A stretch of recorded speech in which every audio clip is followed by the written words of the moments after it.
All right, good morning, everybody. This is the Fantasy Sports Boss. It is Friday, April 5th, and yeah, we just had an earthquake here in New York. So I don't know if anybody lives near the tri state area, but a 4.8 earthquake was felt in New Jersey, also New York, Long Island, where I live, Connecticut, all the way down to Delaware. So pretty interesting morning to say the least. But what I wanted to do today is discuss the state of the quarterback position for 2024 fantasy football. Now, before I go any further, of course, hit the subscribe button if you're new to the channel. Now, as far as the quarterback position is concerned, last season, I had great success addressing the position early. In particular, in both of my leagues, I took a quarterback in the third round, all right? In my one league, I took Jalen Hurts, who I eventually traded for Lamar Jackson. That ultimately won me a league. And in my other league, I drafted Josh Allen, who finished QB1, I believe, for the fourth time in the last 5 years.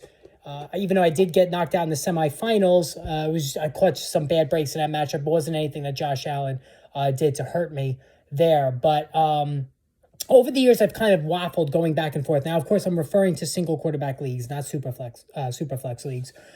Back in the day, it was all about value. I took the Matt Ryans, the Tony Romos, the Eli Mannings of the world, and really did well with that. Once the rushing quarterback became a thing over the last couple of years, I started to pivot to taking the quarterback early. Now, as far as 2024 is concerned, I'm going the other way. I'm going to start not by going pure value, but I'm going to dip into the middle tier of the quarterback position because, quite frankly, the top three guys, again, Josh Allen, Pat Mahomes, Jalen Hurts, all have more question marks this time around than they did a year ago, to where I'm not going to draft them in the third and the fourth round. Now, right off the bat, those three are the top three quarterbacks that I have ranked for 2024, despite my reservations. Right now, I have Jalen Hurts number one. All right, I had Josh Allen number one, but now that Stephon Diggs has been traded, I put Hurts number one. But even Jalen Hurts, last year was sort of a down year. I know he was greatly enhanced by all the rushing touchdowns, the tush pushes, all that stuff. But with Jason Kelce retired now, is that offensive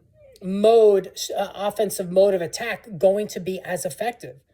Like, you have to think there's going to be some drop-off there, so maybe some erosion in the touchdown numbers on the ground for Jalen Hurts, who also really didn't throw it as well as you had anticipated with A.J. Brown and Devontae Smith as his top two options. But still, I think he's going to be fine. He's going to run a lot. He's going to have the 700-plus rushing yards, 20 to 25 passing touchdowns, and he's going to have double-digit touchdowns on the ground.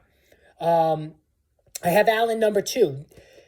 To me, I think Allen is fantasy-proof, but taking Stephon Diggs out of the equation is big. And also, Joe Brady wanted to lean on the run a little bit more when he became the OC in place of Ken Dorsey. So that's something to keep in mind. Even though Allen had slightly more fantasy points under Joe Brady than he did under Ken Dorsey, you take Stephon Diggs out of the equation. And I know they're going to probably draft somebody at 28 overall.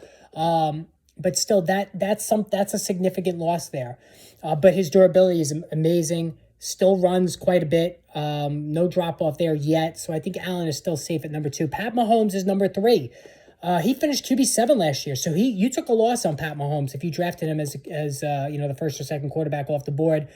They're going more run-heavy than ever before. Travis Kelce, a year older, only seeing about 70% of the snaps. And now Rashee Rice is facing discipline from the NFL. He's admitted that he was the driver and that beyond reckless. I mean, didn't he see what happened with Henry Ruggs? I mean, he's lucky nobody died, or else his career would be over just like that. He's going to face a suspension, Rashee Rice. So that eliminates a guy right there that was really developing into a big-time player. I do think that they are going to draft Ladd McConkey at the end of the first round, Ionis Mitchell, the Texas speedster.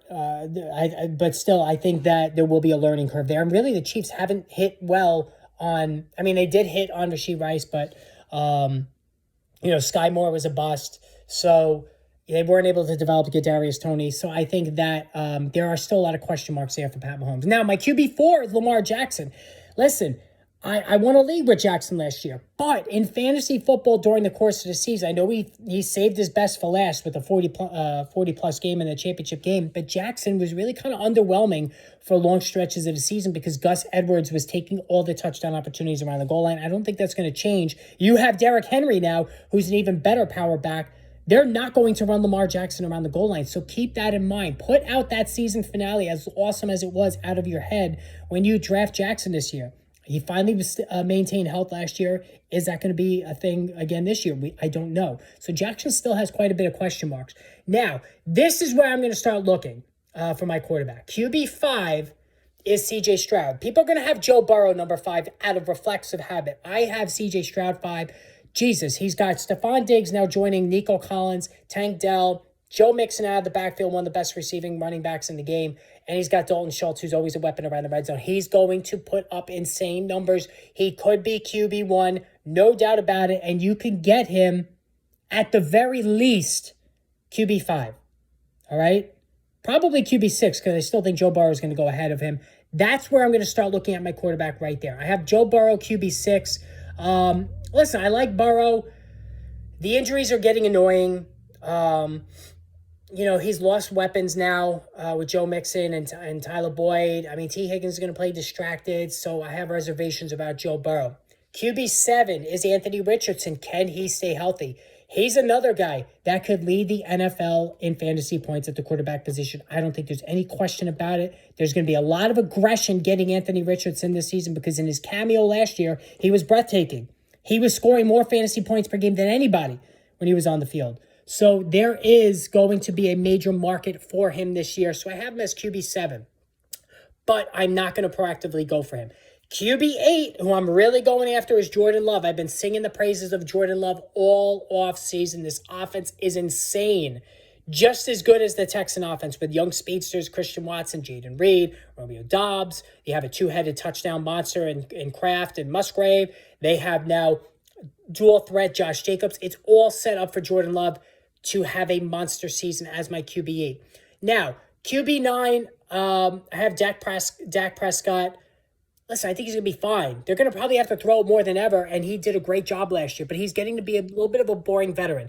QB10, Brock Purdy, numbers are there, no question, but he doesn't run. Neither really does Dak Prescott, and I want a running quarterback. QB11, Kyler Murray. I really want Kyler Murray this year. If I don't get CJ Stroud, if I don't get Jordan Love, I'm going to pass Purdy and Prescott and go for Murray, who's going to have Marvin Harrison. That's going to be the guy he's going to draft. At worst, Malik Neighbors. Really, listen, Murray looked like his old self when he came back the second half of the year, running all over the place, throwing the ball really well. I'm in on Kyler Murray. And my QB12 is Kirk Cousins. Listen, he is a poor man, Brock Purdy. In fact, he might put up more touchdowns than Brock Purdy. I mean, they're going to throw it. They have Kyle Pitts. They have Drake London. They made some really shrewd signings in free agency. I think that Kirk Cousins is going to be Kirk Cousins. Believe it or not, I have Justin Herbert QB13. This is going to be a run-dominant offense. That's what Jim Harbaugh does. It's going to hurt Justin Herbert. No more Keenan Allen. No more Mike Williams. Quentin Johnson hasn't developed yet. There's a lot of question marks for Justin Herbert, who on talent alone is a top 6, 7, 8 guy, but is going to be now in a run-heavy offense. I will not have any shares of Justin Herbert this year. QB14, there is a potential for Trevor Lawrence to outpace his ADP. I'm still a fan. He was disappointing last year, got beat up behind a bad line, but at QB14, I'm taking Trevor Lawrence as my backup. High upside backup. No question. High upside backup in a remaining passing offense. QB15 is Jared Goff. He struggles on the road. No, I don't want Jared Goff. I know he's good at home. As a backup, he's fine. And then you have Tua Tagovailoa at 16, Aaron Rodgers at 17. Again, both of these guys are tremendous backups. So you could go Jordan Love and Aaron Rodgers, and you could flip them, right? I mean, or Trevor Lawrence with CJ Stroud. Trevor Lawrence with Jordan Love. Kyler Murray with Aaron Rodgers. Like, that is a really good pairing that you could flip back and forth. And then the rest of the guys, Justin Fields, why not? Lottery ticket. I think he'll start at some point. Deshaun Watson's on the bench. He's worth having on the bench. So, Baker Mayfield, what have you. So for me, again, it's CJ Stroud, Jordan Love, Kyler Murray in that order, with Trevor Lawrence, Aaron Rodgers as my preferred backups. Let me know what you think of this plan. I'm going to stock up on receivers and backs now more than ever and not take a quarterback till probably round 5. Let me know what you think in the comments.